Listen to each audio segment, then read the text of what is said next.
In an age where so much happens online, urban legends and myths have found a home in the form of creepypastas. It only takes a quick Google search to see that there's a creepypasta about almost anything. So it's no surprise that the video game industry has its fair share of digital horror stories that have been spooking players out for a handful of years now. So today we're diving into some of the most compelling, most popular, and most irksome of these urban legends, with our list of the top 10 gaming creepypastas.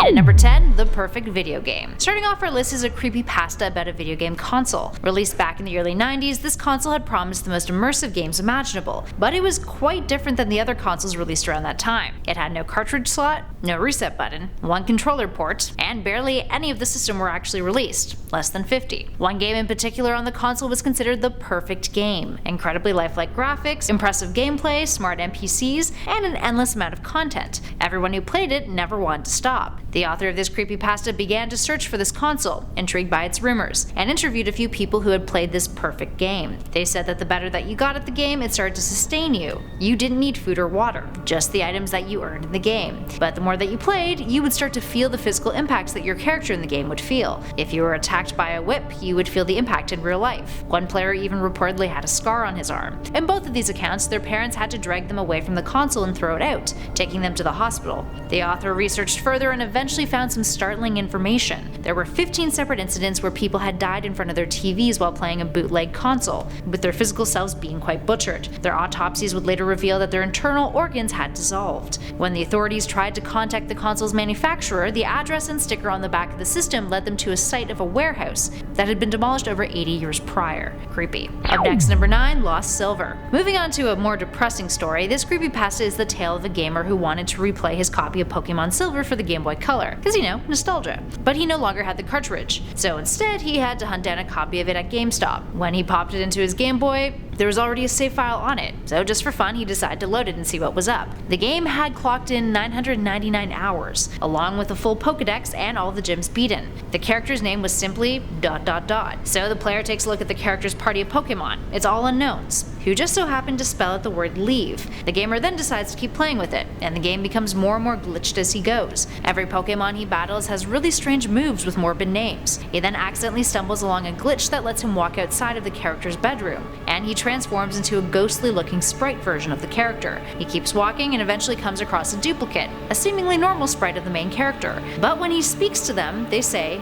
goodbye forever. Then they use a move called Nightmare, and his own sprite spins around demonically before the screen flashes white, then reopens inside of a cemetery. So the player opens up his Pokemon party, and what does he see? All of their icons have been replaced with skulls. A text box then shows up that reads RIP. Moving on to our number 8 spot, we have The Theater. The Theater was a game released around the same time as the original Doom back in 1993. While you can find bootlegged versions of this game these days, the original ones that came out back then were really odd. For starters, the case was completely white minus the caricature of a man known as the Ticket Taker, who was a bald, expressionless man who was drawn pretty badly. The game itself is more curious. It never installs properly on your computer, but if you manage to get the game open, you'll see a menu screen with a lonely theater and 3 menu items: New Game, Load, and Options. Now if you click on Options, the game crashes. Load just doesn't do anything at all, but clicking on New Game opens up a first-person view of the empty movie theater lobby, and you can see the ticket taker standing down the hall that presumably leads to the theaters. Now when you approach him, he says, "Thank you, please enjoy the movie," and you enter the dark hallway. But then the screen fades to black and you're back in the lobby again, with the only option being to repeat the same thing over and over. But as you keep playing and keep repeating, eventually the ticket taker will disappear, even though his dialogue still plays. You walk forward and it's just nothingness, until eventually the ticket taker's head appears swirling. This is when people started to note that their bodies physically began to hurt. They would then hear a piercing screech as the game glitches out, and then they would be returned to the lobby once more. It's a never-ending cycle. And at number 7, The Tails Doll. Sonic the Hedgehog has quite a few creepypastas kicking around on the interwebs, and the one about the Tails Doll is perhaps the most compelling. It serves to justify the existence of the Tails Doll in 1997's Sonic.EXE game, a racing game that got a lot of mixed reviews, and featured unlockable characters that some felt were pretty lackluster. One of those characters was Tails Doll, a mechanical doll version of Tails made by Robotnik, similar to Metal Sonic, Except, unlike Metal Sonic, Tails' doll has just never really caught on, probably because it's creepy as f***. The story tells of a boy whose father brought home a copy of Sonic R one day. The two of them play it together and have a great time. They finish the game's main story, and as the credits roll by, the Tails doll appears on their TV screen. That night after the boy went to bed, the father decided to keep playing the game himself. He saw that he now had the option to play as Tails' doll, so he went for it. When he teamed up with Sonic in the game though, the screen went black, and the system shut itself down. So the father decided it was time for bed. He then abruptly woke up at 2 a.m.,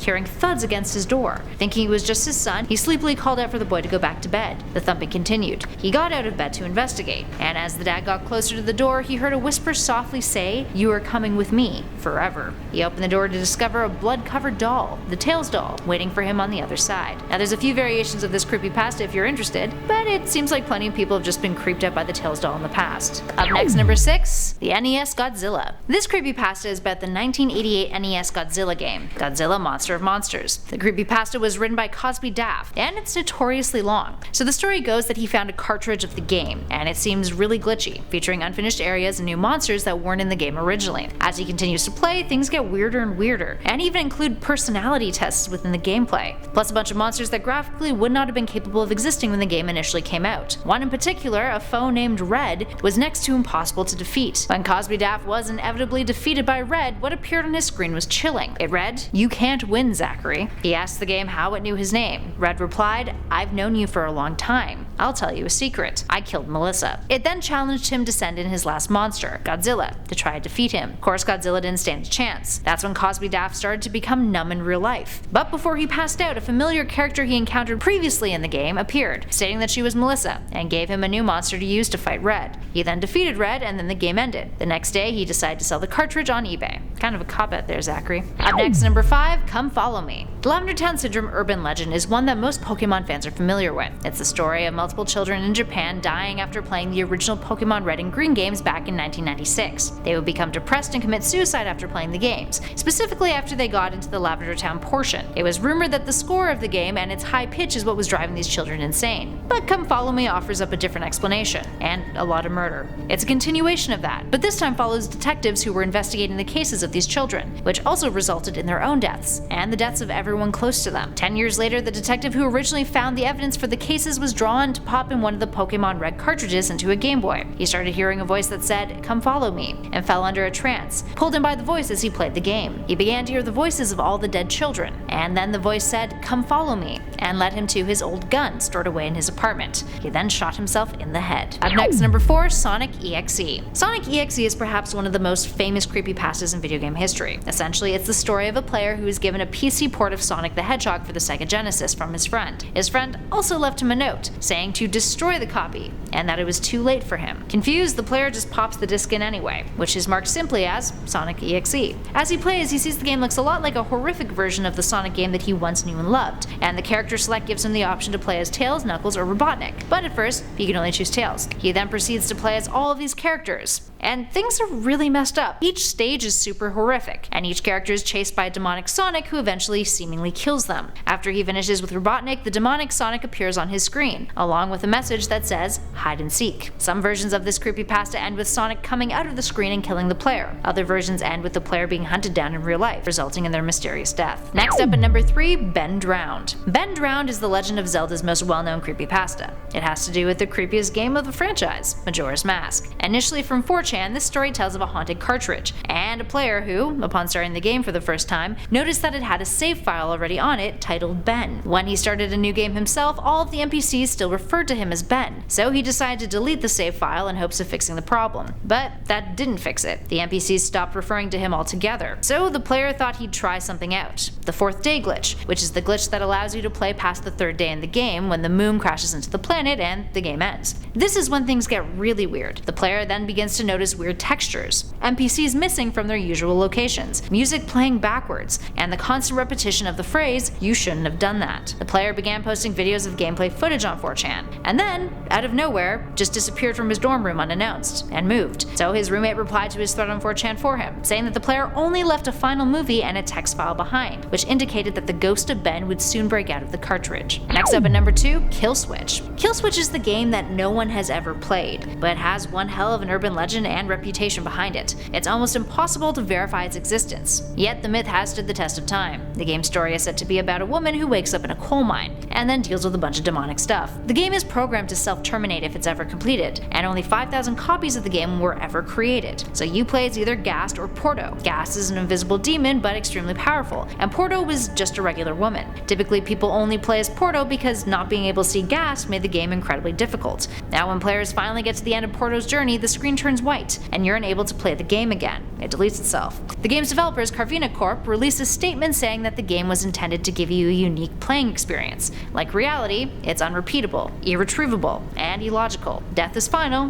death is complete. One player decided to buy a copy of the game though and record it so that he'd be able to share it. Yamamoto Ryuichi from Tokyo. He bought it in 2005 for $733,000 at an auction. The only video that has ever surfaced from his footage though is a 1-minute 45-second clip of him sitting at his computer, crying. And finally, in at number 1, Misfortune.gb. The story behind Misfortune is a bit of an obscure, mysterious one. So Misfortune is a game for the original Game Boy handheld console, but no known hard copies or ROMs of it currently exist, so all information about it is passed on by word of mouth, or rather via creepypastas these days. In this game you play as a young boy walking around a gothic building. Eventually you cross paths with a demonic looking character, which never identifies itself. A dialogue box pops up and reads, "I exist within the very fabric of reality. Do you want to challenge me?" Now if you say yes, you end up solving a bunch of puzzles, periodically being told by the demon things like, "Choose wrong and misfortune will befall your loved ones." If you ever make a mistake or fail to solve a puzzle correctly, the screen cuts to black and an image of the demon appears with a text box that reads, "I am God here," and the text looks like it's bleeding. Those who have allegedly played the game have claimed after losing the game they've experienced severe depression or feelings of dread. Others who've shared their tale online have disappeared, and were rumored to have died. On forums, people would debate about whether the myth was true or if it was just a joke. Others speculated that the game was found within other cartridges, or rather host games, like Pokemon Red and Legend of Zelda Link's Awakening, because of the similar sprites. Regardless, there's a whole lot of unanswered questions about Misfortune, and out of all these creepypastas,